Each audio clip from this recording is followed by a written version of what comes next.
我公主，由我来吧。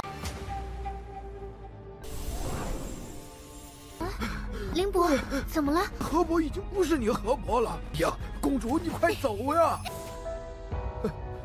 我们一起去把大伙救出来。这小子怎么可能是地位？应该有所耳闻。我或。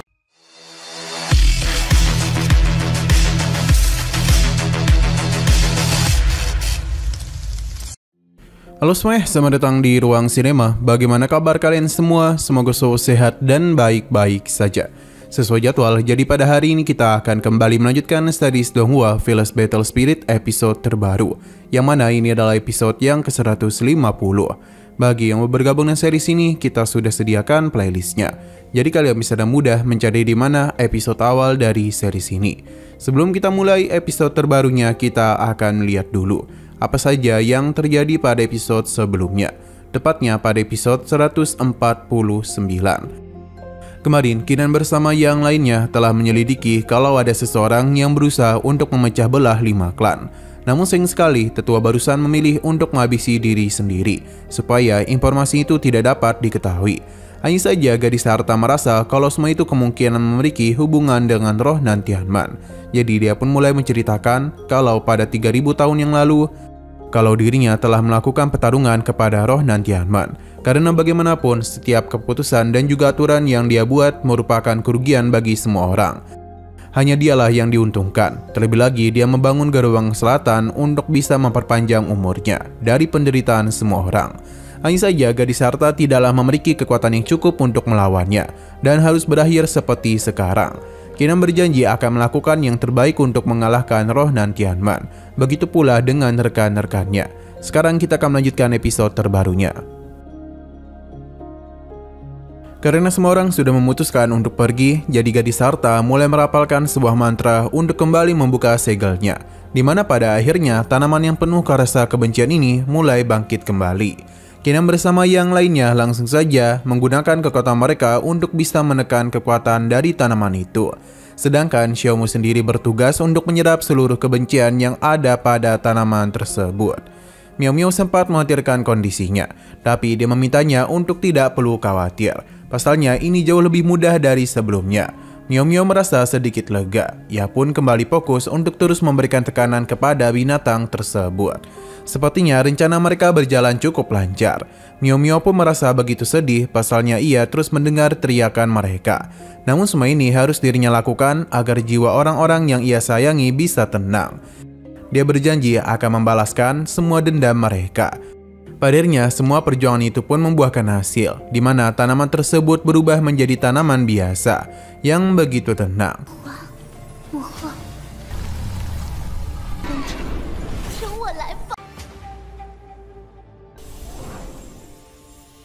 Kinan bersama yang lainnya pun menyudahi semua itu. Hanya saja ada yang tidak beres kepada Xiaomu. Pasalnya kondisinya pun kembali memburuk yang membuat Miao Miao menjadi khawatir kepadanya. Tapi dia memintanya untuk tidak perlu khawatir. Karena seharusnya Miao Miao tahu betul penderitaan yang selama ini Xiaomu alami. Ya, yang sudah terkekang selama ini pun sangat ingin hidup bebas. Jadi Xiaomu yang menjalani hidup yang penuh kesenangan. Ia merasa dirinya sangatlah tepat datang kemari. Sesaat kemudian, Tetua Linbo pun datang menghampiri mereka dengan wajah penuh ketakutan, di mana ia memberitahu kalau sesuatu yang aneh telah terjadi kepada Paman He, yang mana dia itu telah melakukan pengurungan kepada semua orang dan memaksa dirinya untuk berakting juga. Maka karena itulah ia meminta mereka untuk segera pergi. Miao Miao hanya tertawa dan meminta Linbo untuk tenang, karena sekarang semuanya sudah baik-baik saja. Ia juga mengajak Linbo untuk memadamkan api yang tersisa. Linbo pun baru menyadari kalau sekarang kondisi sudah jauh lebih baik. Linbo, 怎么了？河伯已经不是你河伯了呀！公主，你快走呀！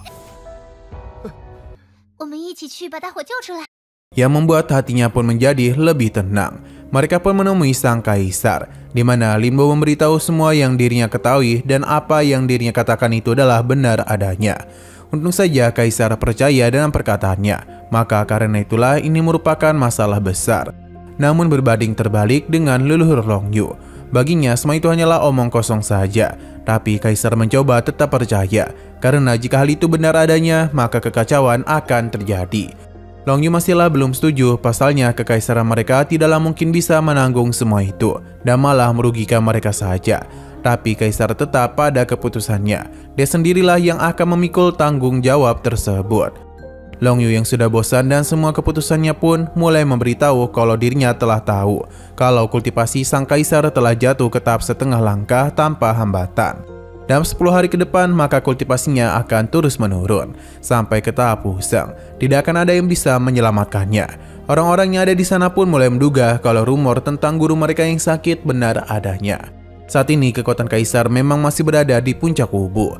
Tapi apakah ini sudah lebih daripada cukup untuk menghadapi serangan balik dari Dao Surgawi? Ia yakin betul kalau kekaisaran mereka akan hancur di tangannya. Jadi bagi tetua ini, ia sudah tidak berhak lagi menjadi penguasa dari dinasti Zhou Timur. Sekarang merupakan gilirannya yang akan bertindak. Dengan kata lain, Wukong itu mencoba untuk melakukan pemberontakan.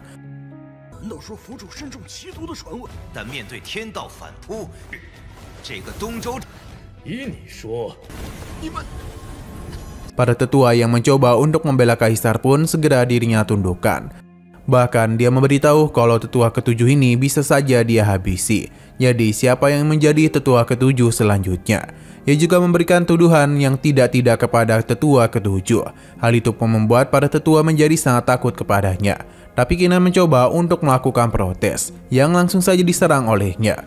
Untung saja ini masih mampu ditahan. Tapi bagi para tetua, kekuatan yang Wukong miliki tidaklah sembarangan. Bahkan seseorang di tingkat usang saja akan kesulitan. Tapi Qinan tidak begitu mudah memberikan perlawanan balik kepadanya dengan kekuatan yang sangat mengerikan. Ini tentu saja membuat semua orang terkejut karena kekuatan Qinan bisa dengan mudah melenyapkan serangan Wukong. Tidak berhenti sampai di situ saja, Qinan teruslah memancarkan kekuatan yang begitu mengerikan. Ini pun membuat para tetua bertanya apakah ia memiliki tingkat di atas 5 kaisar.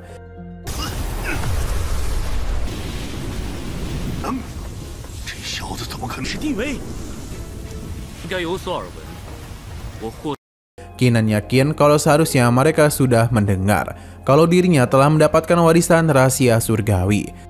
Seluruh aliansi dagang telah dirinya kalahkan di bawah pedangnya. Jika mereka terus mencoba untuk memaksanya, maka Qinan tidak punya pilihan lain selain menghabisi mereka semua. Perkataan Qinan pun membuat mereka menjadi sangat ketakutan. Para tetua juga yakin kalau Qinan berkata jujur, karena kekuatan yang dia tunjukkan bisa menjadi bukti nyata. Wukong mencoba untuk berbicara dengan Qinan, karena dengan kultivasinya saat ini, maka bukan tidak mungkin baginya untuk bisa melenyapkan mereka.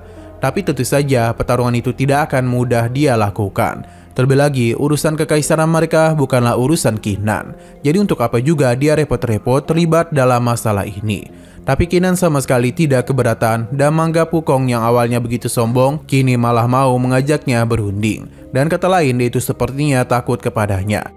Wukong tentu saja kesal, terlebih lagi kepada kesombongan Qinan. Tapi ia tetap tenang karena sadar betul semua itu hanyalah sebuah jebakan saja.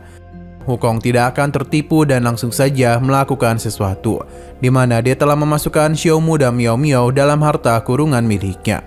Dan begini maka Qinan hanya bisa menyerah saja untuk bisa menyelamatkan para gadis ini. Jika dia menolak, maka dia akan menghukum mereka berdua.